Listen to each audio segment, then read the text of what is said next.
Andy Cohen. Erica, I've been waiting to talk to you about this because Erica knows all things Bravo, is facing a lot of heat from allegations made about him from some former housewives. So we got ex-housewife Leah McSweeney. She filed a civil lawsuit against Andy, Bravo, and its production companies and producers.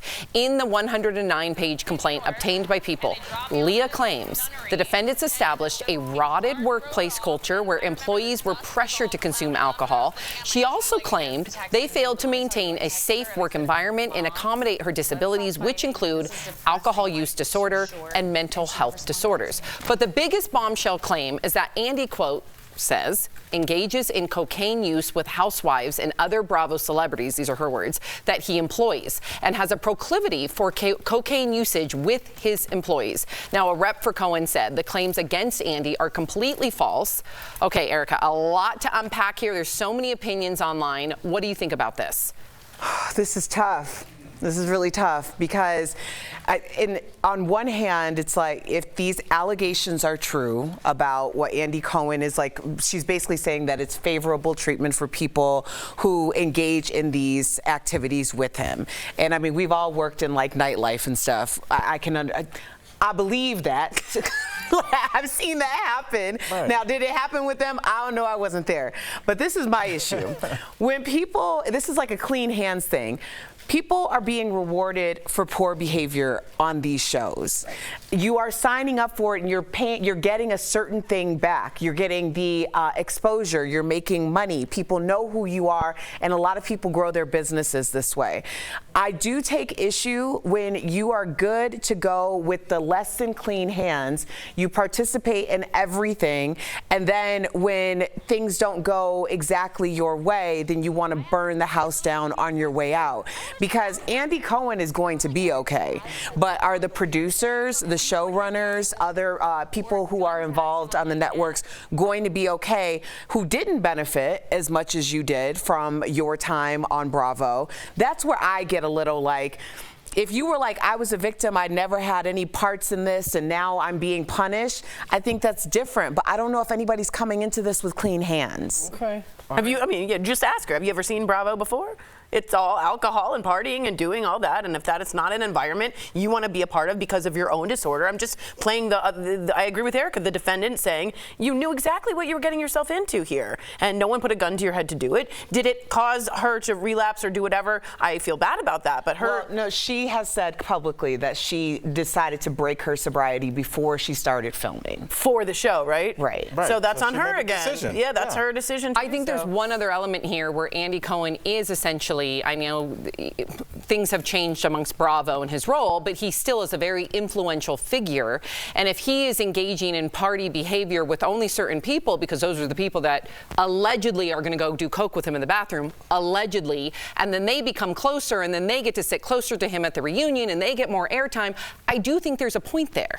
And do you separate a boss from someone that how do you separate a boss from somebody you go out and party with? So I think there's a lot of blurred lines here that we're also missing. But there's more to the Andy story, and I want to, as someone that's been on reality TV, Jeff, I want to hear your opinion, because last week, former housewife Brandi Glanville's lawyer sent a demand letter to NBC Universal threatening a lawsuit. And in the doc, Brandi says Andy was straight up boasting about plans to hook up with another Bravo star in 2022 and invited her to watch the whole thing via FaceTime. Now, Andy promptly responded to the claim on X that Brandi's initial response seemed like she was in on the joke, but he still went on to apologize for the whole thing being inappropriate. Brandi then called Andy out on X, saying she has not received a personal apology and that Andy's apology was to his fans for his mistreatment of her. Now, these are two separate cases, two separate people, two separate pasts and histories. So I would have a different response to Brandi, but what are you thinking? Well, I agree with you guys, first and foremost, but just to take the other side here, you know, how culture has changed in just the last couple of years. 3 years ago, we would have been saying where there's smoke, there's fire. And we believe all women, and Andy has some sort of hand to play in this. Now we're saying the women are to blame, and Andy has no part in this. I don't know if he's completely clean, because doing coke with other people that technically allegedly are your employees, I don't even go out for beers anymore with my employees because we've had meetings in our workplace saying there's some things that are microaggressed, and I don't take the chance anymore. So for Andy to do allegedly coke with some of these people, I don't know if that's a great look either. But just to go back to your point, I totally agree with what you guys are saying. To go back like to Leah, you have to sign so many papers and go through so much, even psychological tests. You and did things like for that. Big Brother. Right. And you The do Amazing Race. so much stuff. But to say accommodate her disabilities, which include alcohol use disorder and mental health disorder, I don't want to discriminate, but if I'm a producer, maybe this isn't the place for you. Yes. Okay? If you're coming into my restaurant and you want me to stop serving alcohol to accommodate your needs, you might want to go somewhere else because this is a party environment and you might be triggered. But now, are you discriminating because of the last couple of years we went through with this social issues and things like that? We've kind of made these own lines for ourselves, and now they're all blurred. You could do coke, maybe. I don't know. Shut down production because I'm disgruntled. I don't know where the lines are anymore. I'm very confused, even in reality TV. Especially, what if your boss is promoting or elevating certain people that have gotten close to him because of such cultures, allegedly? I think that's in your own mind because I've been on many shows in reality and some people are like, I got a terrible edit and the producer's like, you more and this and that. I was in that house. I heard you.